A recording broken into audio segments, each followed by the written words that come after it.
Buenas noches a todos. En este momento se ha iniciado la grabación de este encuentro sincrónico. Espero que estén bien. Muchas gracias por la asistencia. Eh, no sé, ahora hablábamos que tienen algunas dudas con respecto a la actividad que viene. Cuéntenme a ver cómo las despejamos.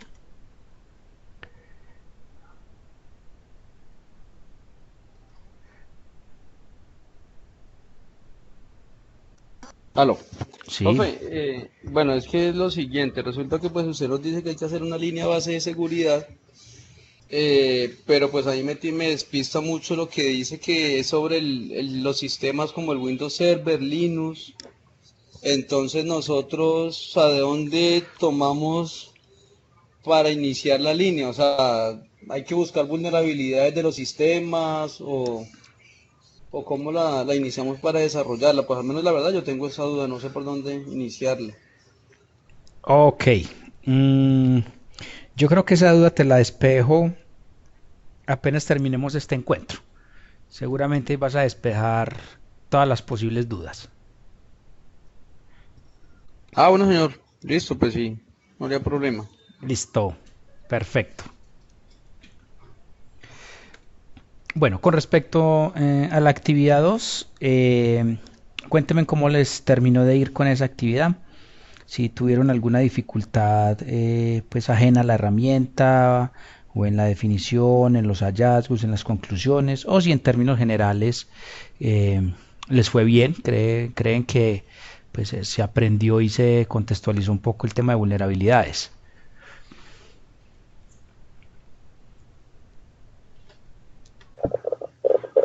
Sí, profe, estuvo bien la actividad, a mí me pareció bastante interesante. Pues al principio, como le comenté, tenía inconvenientes porque la verdad no estaba escaneando varios equipos y no encontraba nada. Entonces, ya después escaneé otro y ayer escaneé otro ahí en la empresa que era uno Linux y encontré ahí dos vulnerabilidades medias y chévere porque en esta sí me apareció el tema de remediación. Ok, perfecto, perfecto. De todas maneras, Gina, creo que te había dado alguna respuesta y es que muchas veces puede pasar dos cosas. Uno, que la herramienta que estamos usando puede que no tenga los plugins necesarios y suficientes a ser activados y encontrar algo. O dos, realmente no tiene. Es que el no también es una respuesta que nos genere la duda de que no encontramos. Sí, porque es claro que todos los sistemas tienen alguna vulnerabilidad. Por eso una de las estrategias es intentar con dos, tres herramientas diferentes, cuyos plugins pues obviamente den completitud. Pero perfecto, qué bueno que se haya evolucionado el tema. En la tercera actividad que más o menos la tocamos o enseguida vamos a explicar un poco de eso, de lo que es el hardening de las plataformas. El objetivo general es que ustedes generen un documento conocido como línea base de seguridad. Las líneas bases de seguridad realmente son unas configuraciones, digámoslo así, básicas, bases, antes de que el sistema esté en producción. Eso es lo ideal, antes de que el sistema esté en producción. Pero cuando el sistema está en producción, pues bueno, hay que buscar la forma de reducir los riesgos de exposición. Entonces las líneas bases son unos componentes muy fundamentales en las organizaciones porque permiten dar un norte sobre los temas de seguridad. Mm, ¿Me confirman por favor si están viendo la presentación?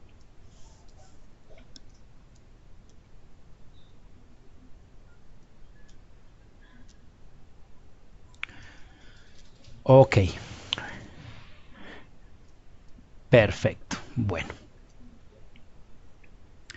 el tema, el tema que les traigo para hoy es un tema de hardening.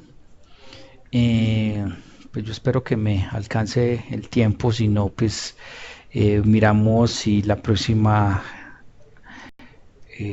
encuentro sincrónico, pues terminamos. Pero yo espero que sí, aunque son muchos temitas. Lo que están viendo en este momento es la estrategia de seguridad en profundidad. Esa estrategia, de una u otra manera, lo que busca es, desde el punto de vista técnico, cómo afrontar los temas de seguridad. Entonces, la estrategia de seguridad en profundidad es una estrategia basada en capas. Cada una de las capas debería ser sorteada de una manera que los niveles de riesgo sean los suficientes y los necesarios de acuerdo a la organización.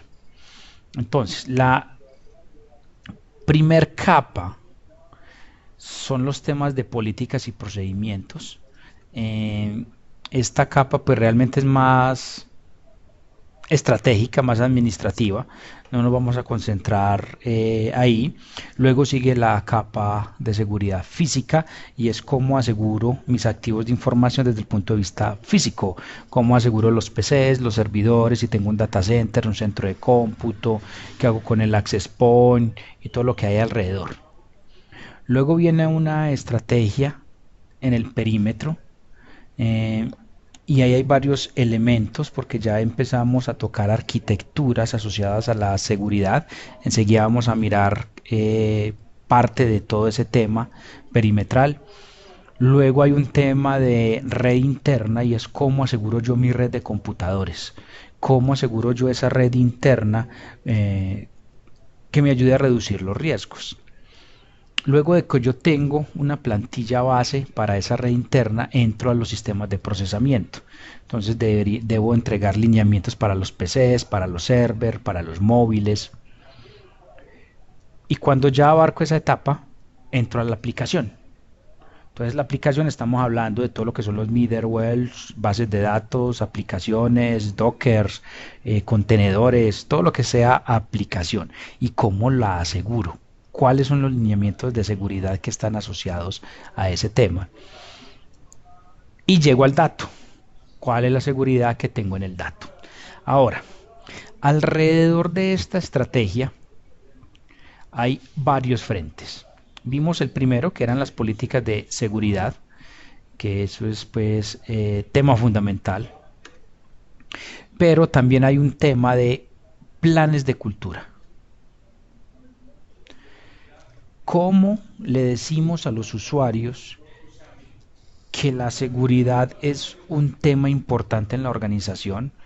Que no le dé doble clic a los archivos que le llegan anexos, que no responda a correos que se suponen fraudulentos en temas de phishing, que no incluya o conecte memorias USB en los dispositivos, que resguarde las contraseñas, que no las preste. O sea, todo un plan de cultura y estrategia. Eso es paralelo a toda la estrategia de seguridad en profundidad. Otro de los temas que son paralelos es el tema de backups. ¿Cómo hago los respaldos? Por allá vamos a ver un poco de cada cosita. Independiente del elemento donde esté, ¿cómo hago yo los respaldos? Incluso en la seguridad física, porque en la seguridad física tengo un tema, por ejemplo, los llaveros, las llaves de los rack o las llaves de las salas de cómputo, las llaves de los escritorios. ¿Cuál es el backup? Si se me pierde una llave, ¿qué hago? ¿Cómo abro el rack? Tengo que tener un plan de backup, así sea físico. Hay otros temas, por ejemplo, el tema de monitoreo y revisión de alertas. Y es como monitoreo yo el sistema. Los sistemas normalmente generan logs y yo le configuro alertas y unas ciertas configuraciones que hay alrededor. ¿Cómo monitoreo yo eso? Temas de auditoría de sistemas. ¿Cuál es el plan de auditoría que debe tener el proceso técnico de seguridad? Obviamente está la parte de gestión de riesgos y está la parte de gestión de vulnerabilidades. ¿Cómo encuentro vulnerabilidades? ¿Cómo las controlo? ¿Cómo las mitigo? ¿Cómo le hago el ciclo de vida a la vulnerabilidad? Entonces, alrededor de todo esto que se llama seguridad en profundidad, realmente hay otras cosas alrededor que muchas veces no percibimos, que muchas veces desde la estrategia de seguridad no se visionan muy claramente, No sé si parte de estos temas en el primer trabajo, que era la estrategia de seguridad, lo alcanzaron a visionar. Y es muy probable que no. Si yo recuerdo temas de monitoreo, temas de backup, algunas cosas por ahí que uno dice, sí, qué particular, no lo tuve en cuenta. Entonces, esto es uno de tantos modelos que hay en temas de aseguramiento. Entonces vamos a mirar cada una de las capas realmente técnicas. No vamos a ver seguridad física, ni procedimientos, ni sensibilización. Nos vamos a concentrar más en los temas técnicos. Y vamos a hacer un bosquejo de un más o menos de qué contiene cada una. La primera, en términos técnicos, es el tema perimetral. El tema perimetral está muy enfocado en primera instancia en qué arquitectura tengo, cómo hago mi arquitectura de seguridad o qué arquitectura existe en este momento en la organización y que de una u otra manera yo debería de potencializar. Yo debería estar revisando para ver si se ajusta o no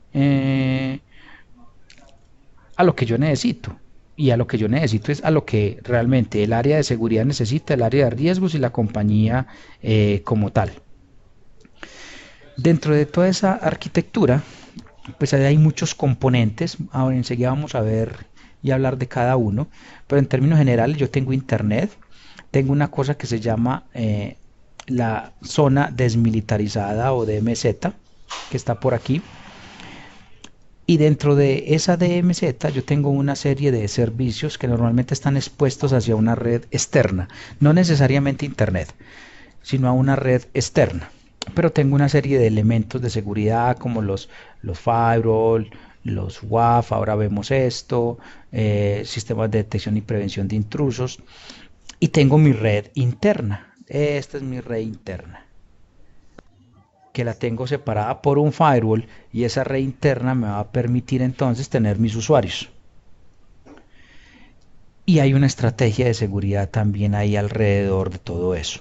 Entonces, lo primero que debemos de pensar cuando estamos hablando de seguridad perimetral es cuál es la arquitectura que mi organización tiene, cuál es la que necesita o cuál es el deber ser para el tipo de empresa. Pues no es lo mismo una empresa de telecomunicaciones a una empresa que brinda servicios por internet, a una empresa que simplemente brinda otro tipo de servicios y solamente necesita lo básico, una página web, un correo y nada más.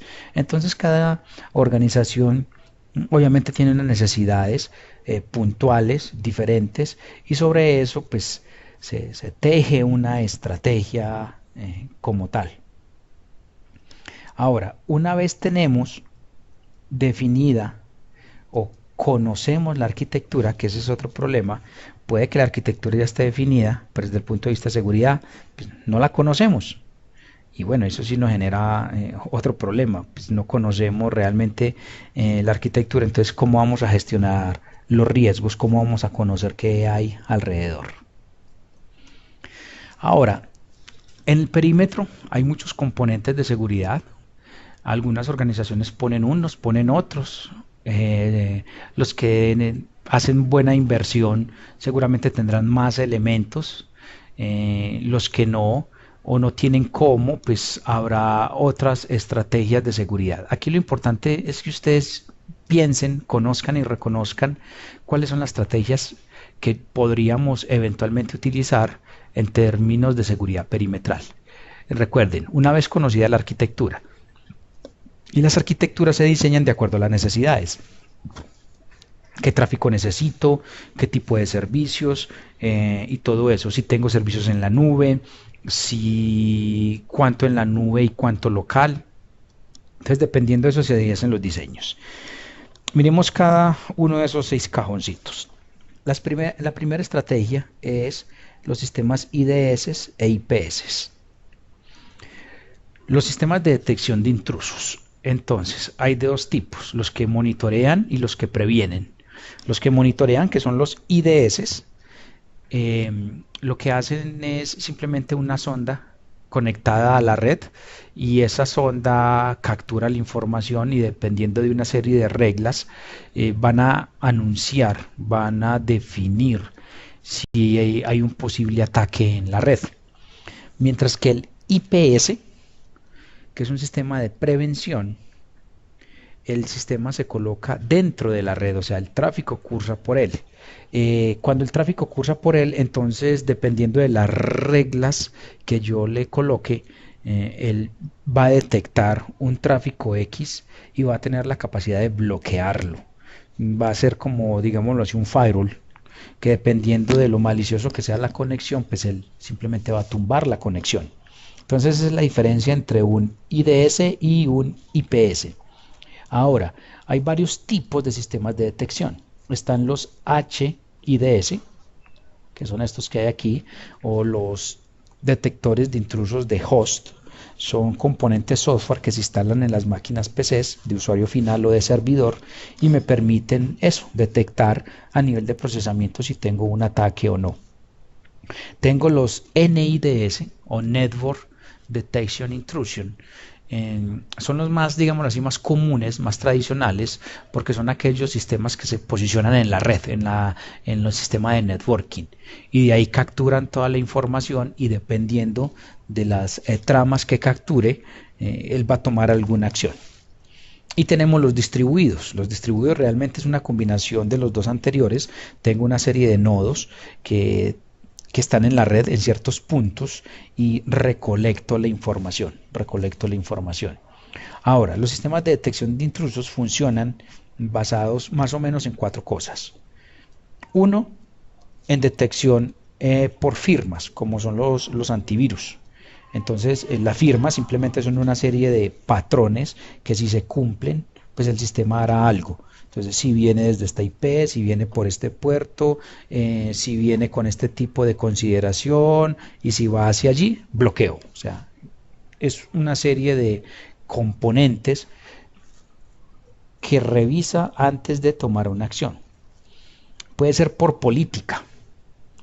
Entonces, hay una serie de políticas definidas, por decir algo, grupos de IPs o una política asociado a acceso a páginas con contenido para adulto, muy similar a los temas de filtrado de contenido, o políticas asociados si es muy volumétrico el tráfico que viene desde una misma IP, entonces yo lo debo frenar porque seguramente estoy frente a un ataque de negación de servicio. Por anomalía de protocolo es cuando se hacen ataques o técnicas de inyección modificando los protocolos. Entonces, en esas técnicas de inyección en modificación de protocolos, lo que hacen es, por ejemplo, cambiar el encabezado de un paquete IP. Entonces, esos sistemas son capaces de detectar ese tipo de cosas y hacer un bloqueo o hacer una alerta. Y la cuarta, es una combinación de muchas de esas, pero está muy asociado a los temas de negación de servicio. Y es dependiendo del volumen, de la capacidad y de la cantidad de tráfico por unidad de tiempo desde una dirección IP o de muchas IPs con cierta característica, él actúa. Él es capaz de revisar y decir, hombre, tengo un ataque de negación de servicio y bloqueo. Aunque en este momento pues existen dispositivos exclusivamente para eso, dispositivos para control de ataques de negación de servicio, pero los IDS y IPS pues tienen también esa funcionalidad. El otro elemento perimetral, lo vimos ahorita en la arquitectura, es el firewall. Seguramente ya todo lo hemos escuchado, todo lo hemos dicho, que hay que hacer un permiso en el firewall, que el firewall es el que está restringiendo y todo eso. Bueno. Digamos que ese es el primer nivel perimetral, ese es el nivel básico que toda organización normalmente tiene, siempre tiene. Permite el control de redes, puertos, servicios, protocolos a nivel de estado, a nivel de conexiones. Entonces hay firewall de estado, firewall de red, firewall basado en ACLs, firewalls de última generación, de próxima generación, firewall con IPS integrados, firewall, bueno, hay de todo. Seguramente los que han tenido contacto con la tecnología se han dado cuenta en la literatura que hay firewall de todo. Lo importante es que como solución de perímetro, pues es la primera que debe existir. Eso no riñe con las otras soluciones, simplemente es una capa más en términos de seguridad. Los firewall permiten hacer NAT y PAT. El NAT es un Network Address Translation, es la traslación y ocultamiento de un rango o una IP sobre otra. Entonces yo necesito, por ejemplo, de mi red interna, si yo desde mi red interna necesito salir a internet o a otra red externa, pues no lo hago con esa dirección IP, sino que el firewall es quien expone la dirección IP y es con ese es que sale. Entonces hace un NAT. Y el PAT es el mismo concepto pero por puerto. Entonces normalmente en las organizaciones al interior, cuando uno configura por ejemplo el proxy, uno le configura el puerto 8080. Pero cuando navega en Internet, pues Internet solamente habla por el 80. Entonces hay un dispositivo intermedio que está haciendo PAT. Y normalmente ese lo hace el firewall. Entonces esa es la primera barrera de seguridad. Hay otro componente que seguramente también lo hemos escuchado, que es el famoso proxy. Entonces configuramos el proxy para navegación. Sí, claro. Pero hay que ir un poquito más allá en el concepto de proxy. El proxy realmente es una categoría de firewalls, pero es para aplicaciones. El proxy Profe, y el WAF. también, ahí está, al ladito. Seguí hablamos del WAF. El proxy es un componente software que me permite establecer una conexión entre dos redes a nivel de aplicación. Lo normal es que los proxy lo utilicemos para salir a internet y así es como lo configuramos, pero también tenemos proxies de sistemas operativos, tenemos proxies de bases de datos, tenemos muchas categorías de proxies. Entonces si lo miramos desde el punto de vista tradicional, que es ese dispositivo intermedio para la salida a internet, realmente es un firewall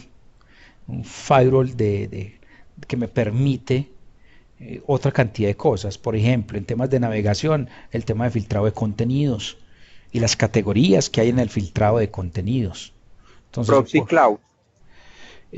puede ser proxy cloud, pero el proxy cloud es porque lo tenés en la nube y lo que haces es una figura de tráfico limpio. Y es que por DNS tirás el tráfico a la nube, él hace algo, navega y te devuelve el tráfico.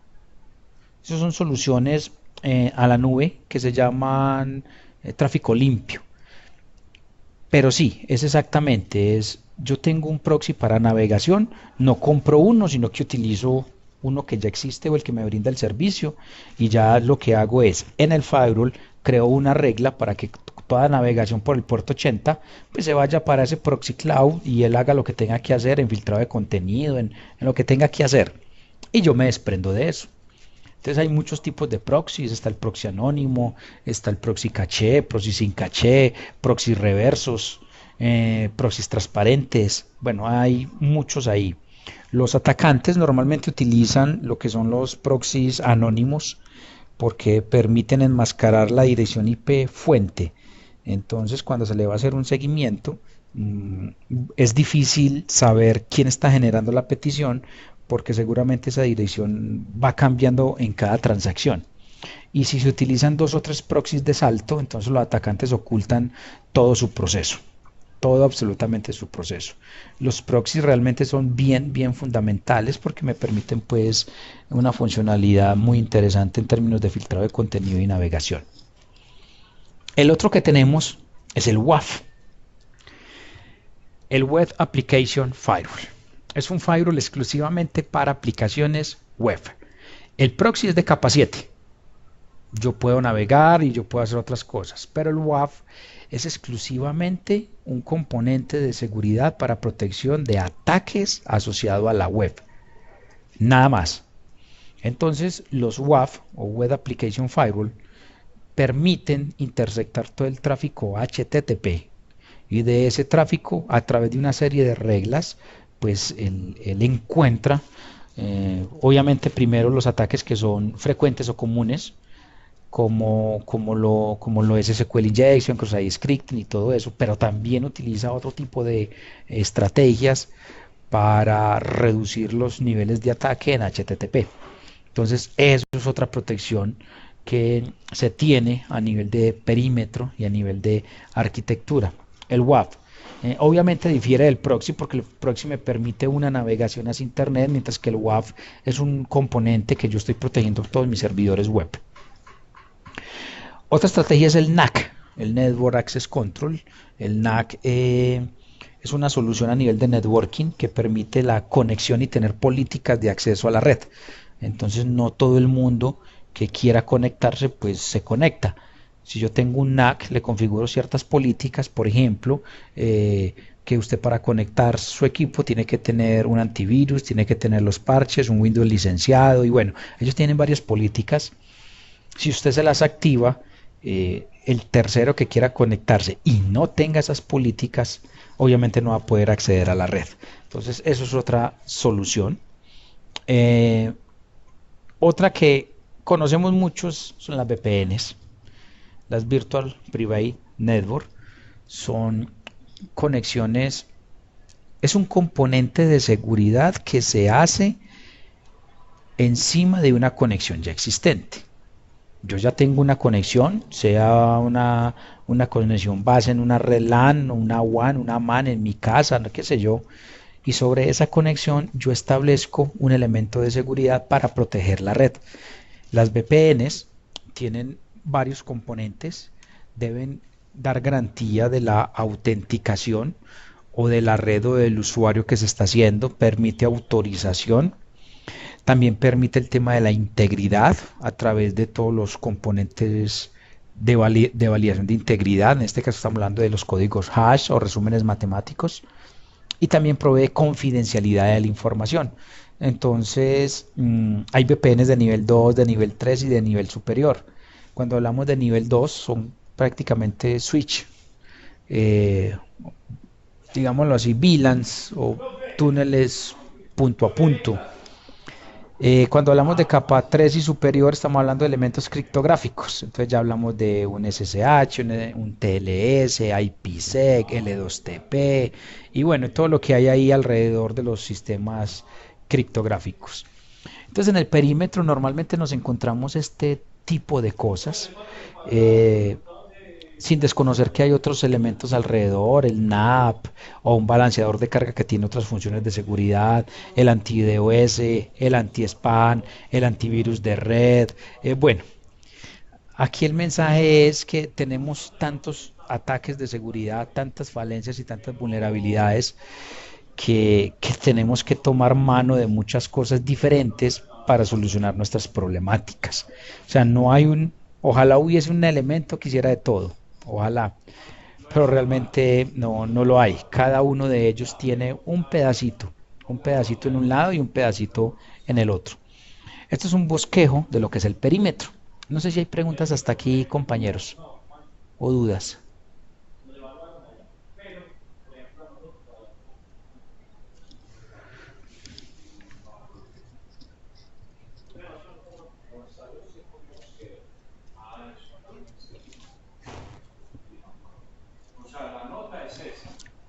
Ok, perfecto. Veo que a Luis se le cae mucho la conexión. Bueno, esperemos a ver si logra conectarse nuevamente. Ahora vamos a la estrategia de redes. Entonces, si ustedes se recuerdan la seguridad en profundidad, entonces tenemos el perímetro, ahora vamos a las redes. En las redes, estos son los componentes, digámoslo así, tradicionales que tenemos en las redes. Y para cada elemento, pues hay una línea base de seguridad que hay que configurar. Entonces estamos hablando de los enrutadores, nuestros queridos dispositivos de enrutamiento. Entonces ahí tenemos que revisar seguridad en los puertos no usados. Si yo no tengo un puerto, sea Ethernet o un puerto serial cualquiera que sea, pues lo debería deshabilitar, ¿cierto? Es un lineamiento de seguridad, una línea base de seguridad. Hay que hacer control de rutas, control de servicios. Dependiendo del servicio que se suba al enrutador, pues yo debo verificar si lo voy a usar y si no lo voy a usar, pues lo deshabilito. Y si lo voy a usar, ¿cómo lo configuro? Aquí hay unos ejemplos, por ejemplo, valga la redundancia, NTP, el protocolo de tiempo. Ese tiene que estar, todos los enrutadores tienen que tener el protocolo de tiempo. Si van a hacer monitoreo, temas de SNMP, si van a utilizar Telnet para conexión, FTP, TFTP y bueno, el servicio que haya en el enrutador. Hay que asegurarlo. Si no tenemos cómo asegurarlo, porque es un servicio que está arriba, entonces hay que buscar otros controles alternos. Control a nivel de sistemas, por ejemplo, AAA, que es el de autorización, autenticación y trazabilidad, y el logón único que se pueda hacer para poder ingresar a los sistemas AAA. Control de permisos y accesos, quién ingresa, quién no ingresa y con qué permisos ingresa. Control, por ejemplo, a nivel de ARP spoofing, tablas de ARP, control en los protocolos de enrutamiento, en OSPF, en RIF, ISIS, BGP, bueno, todo lo que hay ahí alrededor de los enrutadores. A nivel de switches, que es de capa 2, muy similar, igual, puertos no usados, desactívelos, protocolos que no use, desactívelos. A nivel de control de permisos y accesos, pero aquí entra el juego el tema de las VLANs. Cómo controlamos las VLANs y cómo controlamos, por ejemplo, saltos de tipo VLAN hopping.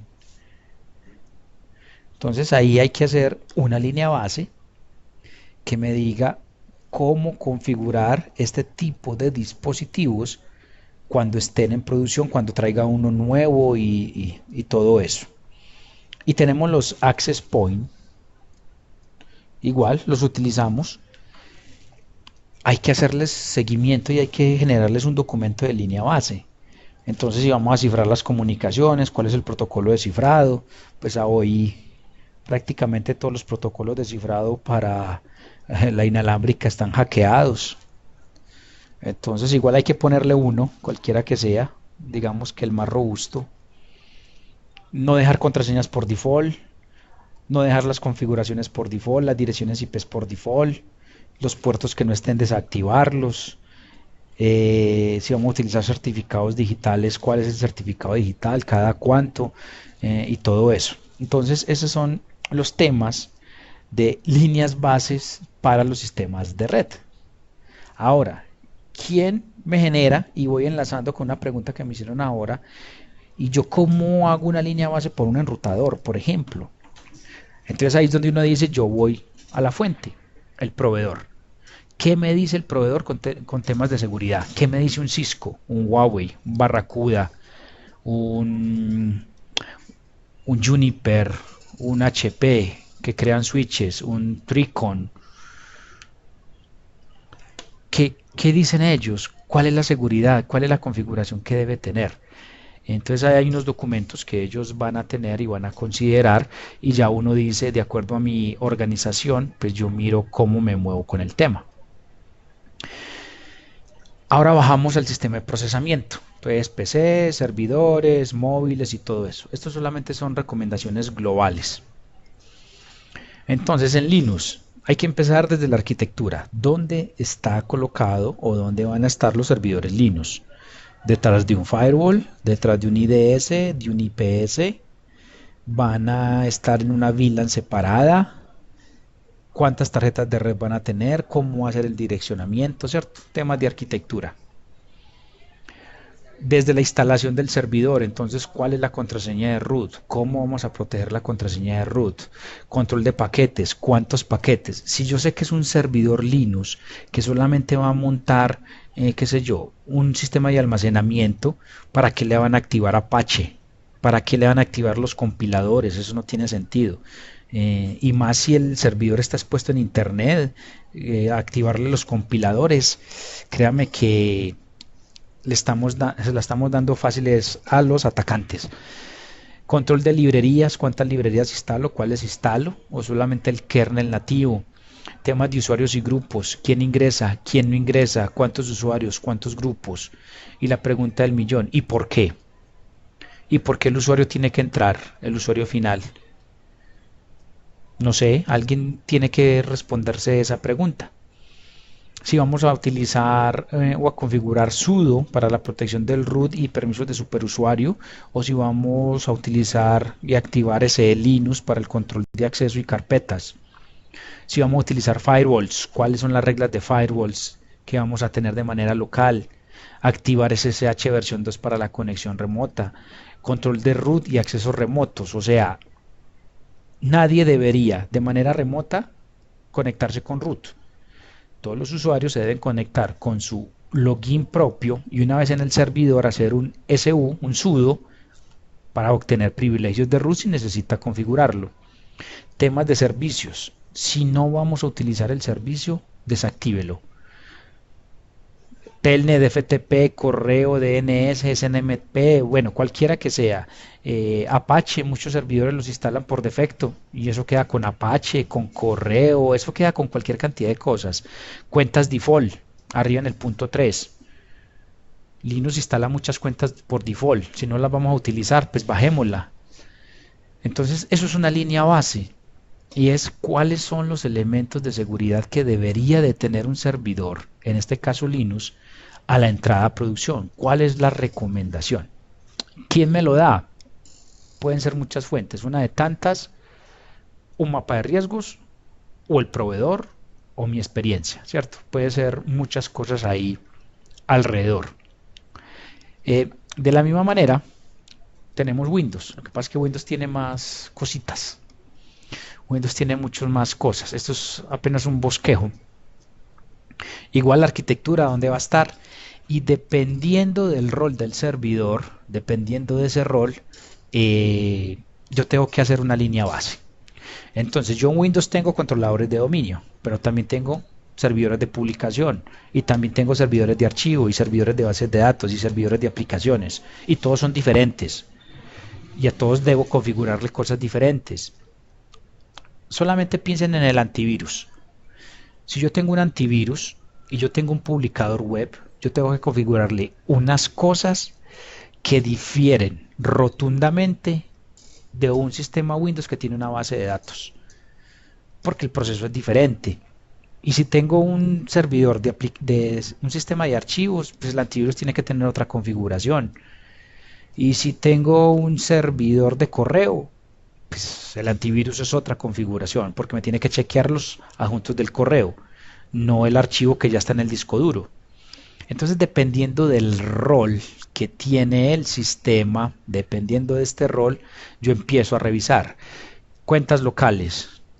O si no necesito cuentas locales, entonces, ¿cómo van a ser las cuentas que van a ser administradas desde el dominio? Control de cuenta en los PCs. Entonces, ¿cómo vamos a hacer con el administrator o el administrador en los PCs? Las cuentas de invitados, hay que restringirlas. El control de sesiones, cuántos se pueden loguear al mismo tiempo y de qué tipo. Si tenemos un controlador de dominio, cuáles son las GPOs que vamos a utilizar, si vamos a restringir el panel de control, la configuración de la red, que no pueda instalar paquetes, que no pueda instalar aplicaciones, qué le vamos a hacer al usuario final, si vamos a utilizar cifrado de carpetas y discos.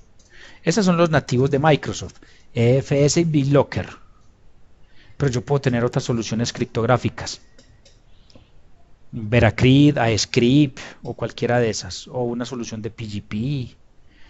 Control de parches y actualizaciones, cómo las hago, quién las hace, a qué horas las hace, cuándo las despliego, dónde las despliego. Todo lo que hay alrededor de los temas de parche.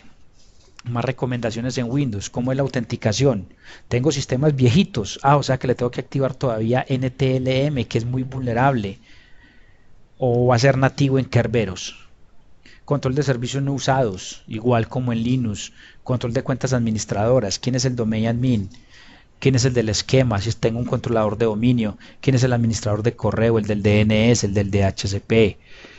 Delegar administración en la medida de lo posible. Y si tengo un tema de federación, cómo es la autenticación, cuáles son las cuentas.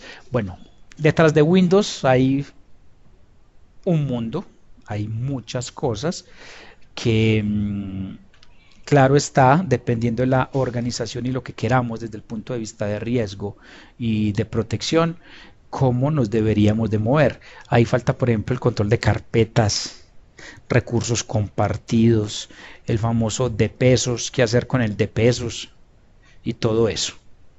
Entonces en Windows también hay que hacer una línea base de seguridad como tal y un documento que diga qué es lo que hay que hacer. Ese documento entonces está basado en muchas cosas. Ahora vamos a ver un poquito de eso. A nivel de bases de datos. Bueno, no sé si hay preguntas hasta aquí, compañeros. Dudas. Yo sé que eso es mucha información, pero bueno, ahí la vamos masticando de a poquito.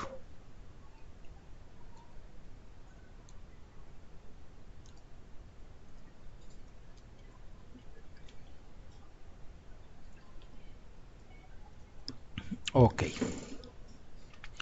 perfecto. A nivel de bases de datos, igual. Entonces hay que generar un documento para la línea base en las bases de datos, dependiendo de la base de datos que tengamos. Si es relacional o si es una no SQL o no relacional, como Cassandra, Mongo, CouchDB y todo eso. Entonces, recomendaciones, estas son globales. Verificar si todavía se puede o no se puede permitir conexiones directas a través de ODBC o conectores de tipo JDBC. eh, si se permite o no conexiones con herramientas de tipo ad hoc como TOAD, Excel y todo eso que los usuarios suelen descargar por ahí gratis y conectarse. Cómo es la protección a través de envenenamiento de XML, o sea, si tengo un DAM, database, no recuerdo la sigla, que es un sistema que se pone en la mitad para validar integridad y ataques, activación de controles, si se van a encriptar o no las transacciones, cómo es el control de los abrazos mortales en términos de qué pasa con los controles que le doy al usuario o lo que no le doy. Le voy a permitir al usuario un select asterisco o le voy a permitir a ciertas personas que puedan ejecutar comandos como el delete, el truncate y todo eso. Control de acceso directo a la base de datos, cómo restringimos los procedimientos almacenados, quién los puede ejecutar, si los puede ejecutar el sistema operativo o el usuario de la base de datos. Si es el sistema operativo, entonces me toca devolverme a la línea base del sistema operativo y verificar quién tiene permiso sobre las carpetas. Mire que todo va enlazado, es un hilo conductor. Esto es pues, general de bases de datos. Y a nivel de aplicaciones, no es todo un mundo. Podemos utilizar un framework, esos 10 es el top 10 de OWASP. Y podríamos definir, ok, me voy a basar, si es una aplicación web, ojo con la nota al margen, si es una aplicación web, puede ser OWASP, pero si no es una aplicación web, me toca pensar en otro tipo de cosas. Si es web, ahí tengo el top 10. Control de inyección, datos sensibles, los ataques conocidos como cross-site scripting, malas configuraciones de seguridad, configuraciones basadas en vulnerabilidades no conocidas, no hago un monitoreo proactivo y todo eso. Pero si no es web, pues tengo otras opciones. Por ejemplo, el control de módulos desde la administración, definición de roles y perfiles, segregación de funciones, prueba de esos roles y perfiles. O sea, si yo diseñé un rol, digamos que una aplicación de liquidación de nómina, y tengo unos usuarios de consulta y los liquidadores. Si tengo perfiles de consulta de nómina, se verificó que por ese perfil no se fuese a modificar algún dato. O sea, que son realmente los casos de abuso en términos de seguridad. Control de recursos en las aplicaciones, cómo es la autenticación. Es una autenticación integrada, es de usuario y contraseña, es con token, es de 2 factores, es de 3 factores, va contra el directorio activo, contra un LDAP, va, qué sé yo. Todo lo que hay alrededor del desarrollo de aplicaciones. Y esto tiene una línea base. Ahora, si yo tengo un publicador, tengo que generar un documento de línea base del publicador. Si es Apache, entonces ¿cuál es la línea base de Apache? De Internet Information Server, de un Tomcat, de un XAMPP, de cualquiera de esos tipos de plataformas. Si voy a utilizar certificados digitales, ¿qué tipo de certificados? De 2048, de 4096 bits, cifrado simétrico, asimétrico, con firmas digitales. Bueno, todo lo que hay alrededor de la criptografía. Llegamos al dato y lo más normal del dato es si lo vamos a cifrar o no. Pasa que el cifrado tiene un componente y es la carga de procesamiento para descifrarlo. Entonces hay que ser cuidadoso. Entonces aquí cifrado simétrico o asimétrico, si lo tenemos en un disco duro es una cosa, si lo tenemos en una base de datos es otra, el control de acceso definido por roles y perfiles, por permisos en archivos y carpetas, y vamos a validar la integridad del archivo, de los datos que hay en una base de datos, cuál es el control del almacenamiento, se permite que nos conectemos por USB, por discos externos, que nos podamos llevar la información, ¿qué en sí en términos de seguridad en el dato? Y eso podría estar o del lado de la línea base de los sistemas operativos o del lado de las líneas bases de las aplicaciones. Profe, Señor. para ese control de fuga de información también nos ayuda uno bastante con un DLP. Sí, claro, eso es otra estrategia, lo que son los DLPs, los NAC, los NAP, Un NAC. un NAC, todo eso. Desde el punto de vista técnico, el DLP es muy, muy interesante, pero como estrategia de DLP hay que pensar un poco más arriba, porque el DLP es la protección ante fuga de información, y la información no solamente se fuga por elementos electrónicos. Si se tomó una foto, una imagen, o sea, hay tantas cosas, pero sí, técnicamente un DLP es una muy buena opción. Lo que pasa es que los DLPs... Sí. Pero ya uno ahí se va con las políticas de la compañía que implementa a nivel de seguridad de la información, ya con sanciones, con cosas así, que ya, inclusive, nosotros aquí en la compañía tenemos una especie de gráfica que nos indica que según el acto que cometió el colaborador, vamos a una tabla que nos define si es alto, medio, bajo, y el alto ya está terminación de contrato, el bajo, el medio da anotación hacia la hoja de vida, y el bajo da simplemente llamado de atención. Genial, eso sería súper pues dentro de los temas de DLP y monitoreo. Lo que yo te digo de la estrategia es que si bien hay políticas de seguridad, muchas de las cosas asociadas a la fuga de información son casi imposibles de detectar. Por ejemplo, una imagen, una foto que se le tomó al reporte financiero que no debió haber estado en ningún lado, hasta ahí llegó la cosa. Eso no hay un DLP para eso. Y se la pongo más extrema, mucho más extrema. Personas que tienen memoria prodigiosa y se graban los datos, porque se los graba, los conozco. Y miremos el mismo tema del estado financiero. Se grabaron los datos del estado financiero y se dieron cuenta que eso daba pérdidas y fugaron la información con datos exactos. Entonces a lo que voy es claro lo que decís, sería súper bacano tener un DLP, pero bien configurado con la debida clasificación de la información. Eso créame que resuelve un poco de dolores de cabeza, pero hay que pensar un poco más en la estrategia global de fuga de información.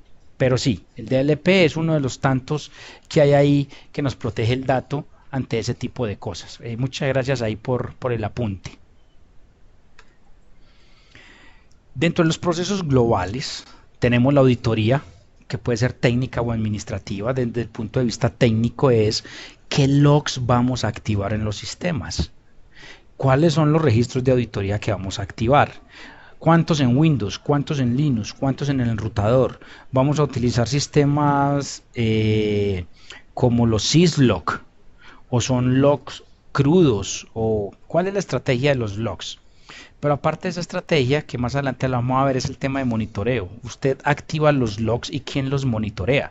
Si usted no tiene para monitorearlos, créame que es más fácil que reevalúe esa política, porque eso le puede estar consumiendo mucho recurso, la máquina se puede estar cayendo y a la final pues nadie lo está mirando proactivamente. Entonces piense en cuál puede ser la estrategia. Esa configuración de auditoría debería estar escrita en algún lado. Pero también hay que hacer un plan de auditoría administrativo. Hay que definir un alcance. ¿Qué vamos a auditar? Por ejemplo, vamos a auditar la línea base de Windows. O sea, que la línea base esté implementada. Entonces, una auditoría alrededor de eso. Esa auditoría puede salir de un mapa de riesgos o puede auditar una plataforma o un proceso o un servicio o la misma línea base de seguridad. Cuando hablamos de mapa de riesgos es porque tenemos el mapa de riesgos, definimos unos procesos técnicos y hay que ir a hacer una auditoría técnica de seguridad. Hay que definir, como cualquier proyecto, tiempos, herramientas, recursos, cronograma, presupuesto y todo eso. Implementar y generar el reporte de hallazgos. Pues todo un plan de proyectos basado en auditoría.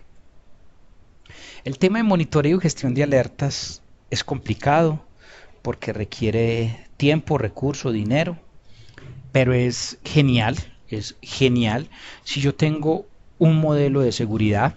Entonces yo identifico las fuentes a monitorear. Puede ser el mismo mapa de riesgos, un plan de mejora, las herramientas técnicas, el firewall, el IDS, todo eso que hay ahí. Defino unos KPIs, unos indicadores para empezar todo un tema de monitoreo. Debo medianamente tener un monitoreo, ojalá 7x24, si no, definir un 5x8, no sé. Pero hacer algo con el tema de monitoreo, hacer la gestión de alertas, si hay que contratar a alguien, entonces hay que hacer todo el proceso de contratación, proceso de pruebas, análisis de vulnerabilidades, porque todo eso hace parte del monitoreo. Entonces yo definí una línea base de Microsoft, y dentro de esa línea base de Microsoft yo definí que muchos de los puertos y los parches deberían estar actualizados. ¿Cómo verifico eso? De dos formas. Uno, me meto en el servidor a verificar si está el último parche. O dos, corro una herramienta de estas con que hicimos la actividad 2. ¡Pah! Se la suelto.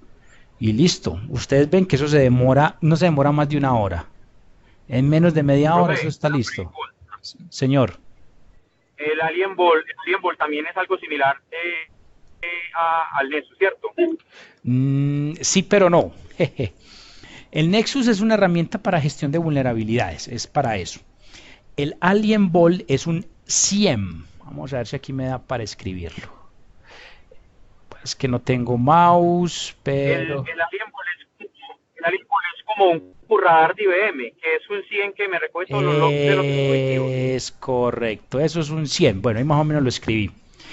Un SIEM, un sistema de gestión y monitoreo de alertas. Entonces, ¿eso qué hace? Entonces hay 100 de primera generación, de segunda generación y de tercera generación o última generación. Los de primera y segunda generación me recogen todos los logs. ¿Cuáles logs? Los que yo definí en la etapa anterior. Y de esos logs yo los correlaciono y de esa correlación yo defino si me están atacando o no. Más o menos así funciona.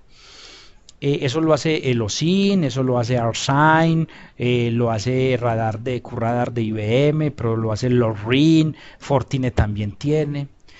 Pero hay unos 100 que aparte de obtener la información,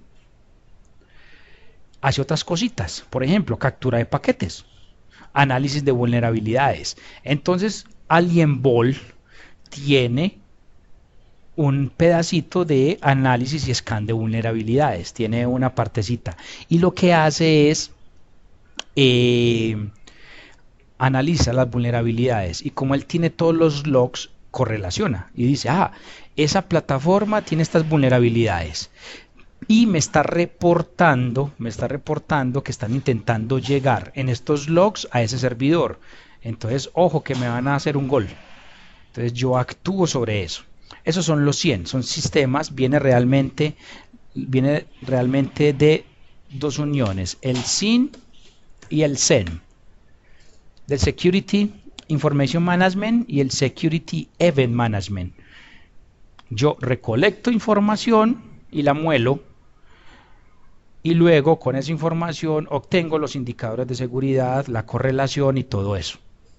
Ese es el 100, pero digamos que sí, difiere un poco porque tiene la funcionalidad real es capturar todos los logs, hacer una correlación, alertar. Lo que pasa es que en la actualidad pues, le montan otras funcionalidades que son muy muy interesantes. Pero válido, chévere pues que me hayas hecho recordar de los 100.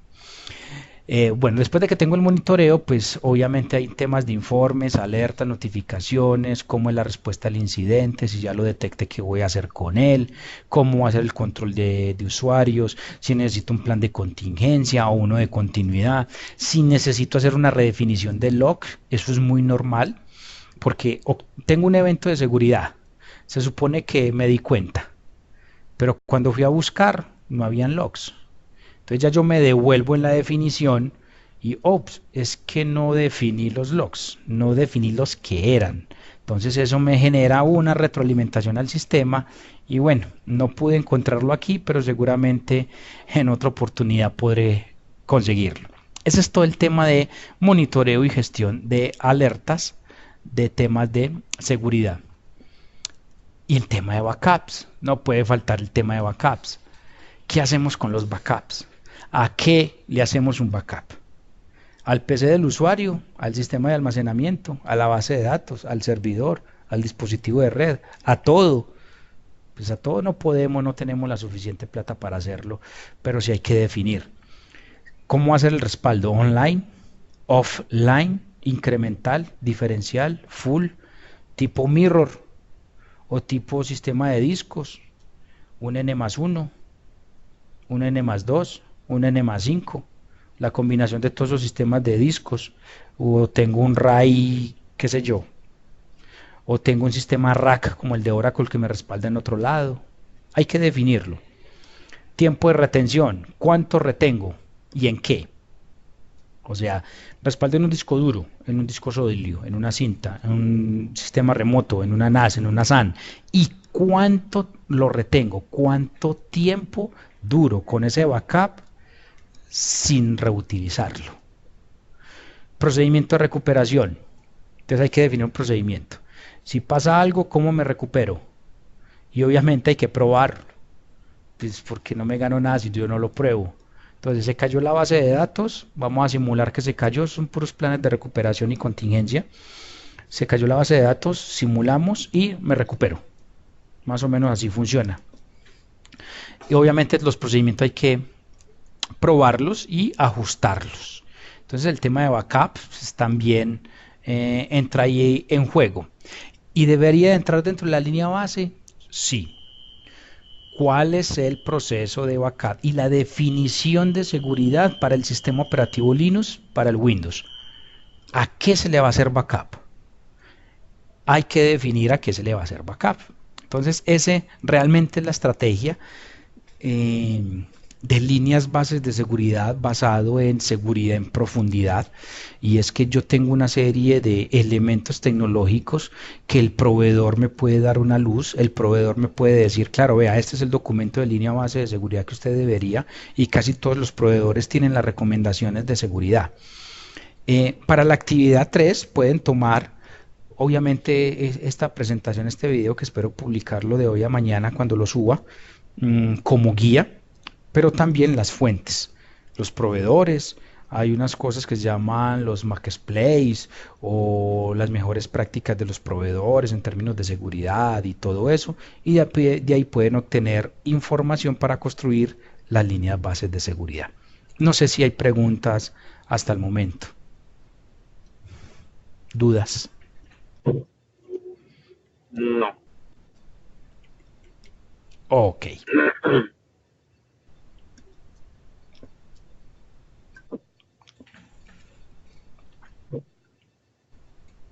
Bueno, realmente entonces esto era lo que les tenía para hoy. No sé si la pregunta con que iniciamos de cómo iniciar una línea base fue resuelta en toda esta información que en una hora intenté entregarles. Pues sí, yo lo que tengo más que todo, ¿sí me escucha bien ahí? Sí, señor. Bueno, yo lo que tengo es como una aclaración con respecto al taller que entregamos hace poquito. Sí. Sobre lo de Nessus. Sí. Lo que pasa es que mi compañero y yo quedamos en que debíamos hacer el análisis, tengo entendido yo, lo que se realizó, de una máquina que montáramos a modo laboratorio, ¿cierto? Sí. Pues nosotros montamos un Windows 7 virtual. Le hicimos el escaneo y no encontramos pero nada. Yo dije, eso está muy raro. Entonces monté un Linux, le hice el escaneo y no encontré sino 4 informaciones. O sea, no encontré nada raro tampoco. Y por cosas de la vida, me dio por hacer el escaneo a la red completa de mi casa. Sí. Y encontramos que el equipo de mi hermanita tenía la vulnerabilidad de un nuevo tipo, del parche que hay que meterle para evitar el ransomware, del Sí. MS010. Sí. Y encontré que el microtik que yo tengo en la casa configurado, que lo tengo en modo, que es el que hace el enrutamiento, porque yo lo tengo en modo bridge, ese microtik sí que también estaba llevado. Yo le monté todo, pues nosotros adjuntamos todos los informes. Adjuntamos el del Windows 7, el de Linux, el del equipo de mi hermanita, el de la casa y el microtik. no sé si pues como tal, si solamente era uno o esos también servían. No, genial, todo eso sirve. Lo que hicieron fue un collage de vulnerabilidades. Ya, ¿qué es todo esto? ¿Qué es todo esto? Yo no, Y antes la, me sirvió haber hecho eso porque me di cuenta que tengo que actualizar el firmware del MikroTik, que tengo que pasar la casa. No, genial, hermano. Usted lo que hizo fue un collage. Yo lo voy a contratar para que me haga eso en la empresa, hermano. bueno, José, ya sabía. Entonces ya, Tantas vulnerabilidades que hasta el equipo de José era el que tenía la mayoría. no, el mío no, el mío estaba bien. Imagínese. No, no, sí, claro, la idea era esa. La idea y el objetivo final era enfrentarnos con una herramienta técnica de gestión de vulnerabilidades, porque muchas veces la vemos allá en el paper, en el PowerPoint, y ahí sí ve, ahí esto funciona. No, venga, póngala a correr, hermano. Dese la oportunidad de saber eso qué es, cómo se come, cómo es la vulnerabilidad, de saber eso qué, hombre, y es que esto me generó es que una CVE, ¿qué es una CVE? O sea, usted como experto de seguridad y riesgos, usted tiene que meterle la mano al tema y recomendar. Ese es el objetivo, pero genial, bacano los resultados. Gina, ¿ibas a preguntar algo en la actividad 3?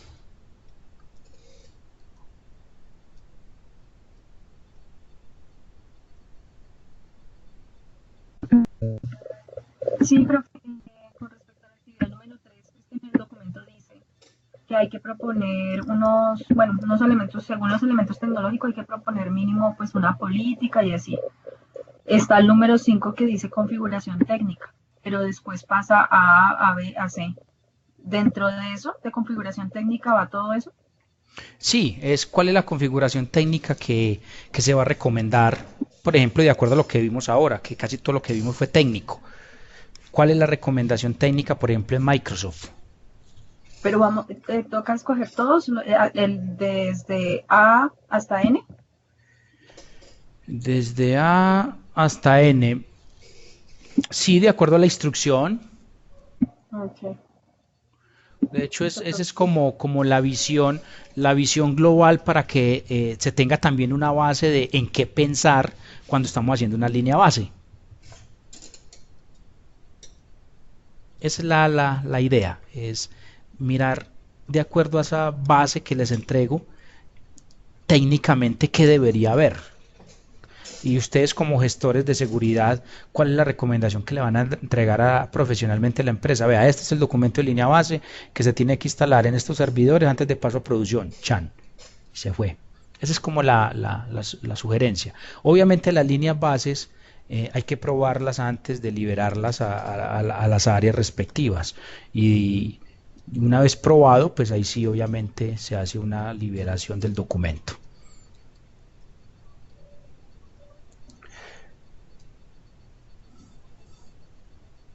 Ok, compañeros, nos pasamos un poquito de la hora, pero créanme que no quería dejar tema para dentro de 8 días, porque sí era mucho, y eso que recorté un poquitico. Muchas gracias por participar y estar activos y pendientes de este tema. Profe, ¿este trabajo también es en grupo? Sí, señor, todos los trabajos pueden ser en grupo. Ah, listo. Bueno, gracias. Ok. No, compañeros y compañeras, muchísimas gracias por este nuevo encuentro.